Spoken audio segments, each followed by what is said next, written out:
I will lift up the cup of salvation. I will call on the name of the Lord. I will fulfill my vows in the presence of all of His people. Some of you are asking, how do I repay the Lord for all of His goodness to me? That's what the psalmist answers in Psalm 116. You are to fulfill your vows. You say, well, Pastor Dan, what in the world are my vows? It's to remember the name of the Lord. You represent Him.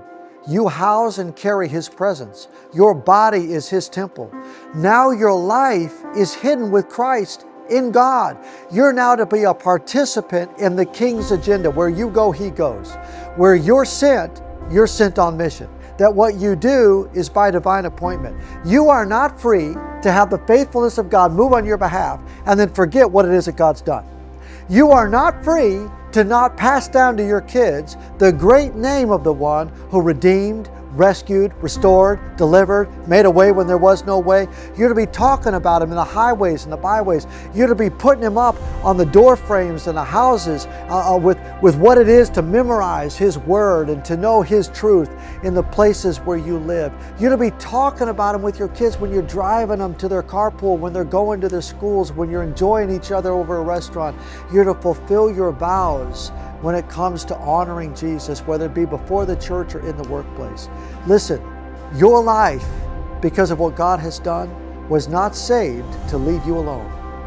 You were saved to now be turned and to go on mission to make much of the one who is worthy of it all. That means that you are to speak of Him. You are to work for Him. You are to live for Him. You are now disguised as a mom, a dad, a nurse, a doctor, a businessman, businesswoman, but you're really on mission for Jesus.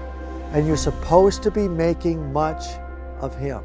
How do you fulfill your vows? Go do what it is that honors the one who rescued you. Do it. Obey Him. And do it with a smile on your face. If that means that you serve Him with your time, do it. If you serve Him with your treasure, come on, people. The last thing to get saved for so many of you watching is your wallet. What's wrong with you? How come you can't give to God what God has already done by giving so lavishly to you?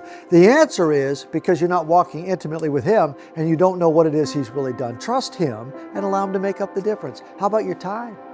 Have you given God your time? Have you allowed God to say, okay, this is my life now. You're going to be on my agenda doing Creator God things. Well, this is almost Thanksgiving.